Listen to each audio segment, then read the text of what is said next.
L'Associació Valenciana d'Agricultors, Abasaja, tatxa la recent reforma de la llei de la cadena alimentària de nàixer lisiada perquè consent contractes de compravenda de taronges a uns preus ruïnosos que només cobreixen la tercera part dels costos de cultiu, la qual cosa infringeix l'objectiu prioritari d'esta legislació que radica a garantir preus per damunt dels costos de producció.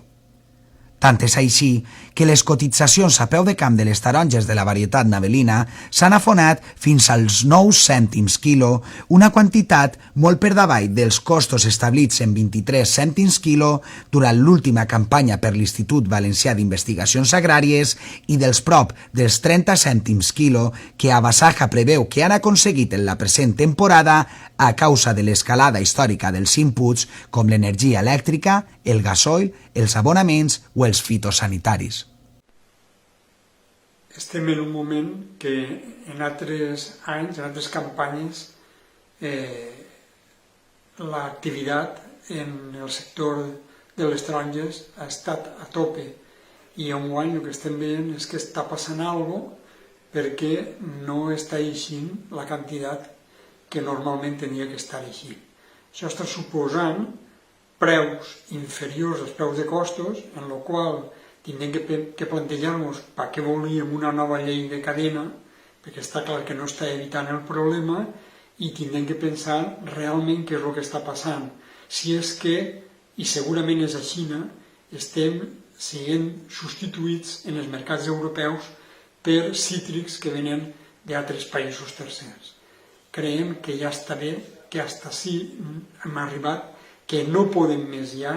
que el govern té que posar-se les piles d'una punyetera vegada en Espanya i en Europa i tenir que començar a canviar les coses. De lo contrari, l'abandono de terres va ser impressionant enguany.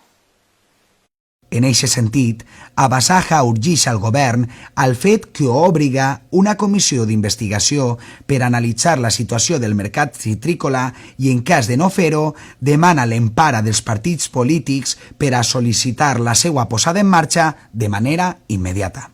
El desastre en el sector de cítrics és tan gran en aquests moments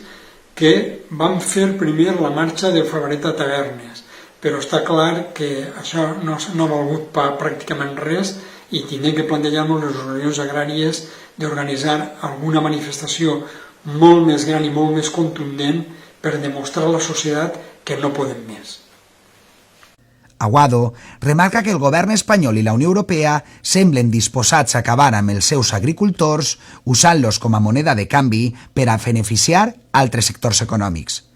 O els polítics es posen les piles en defensa del camp o reprendrem les mobilitzacions de manera més contundent i menys pacífica perquè ens estem jugant la nostra supervivència i vendrem cara a la pell.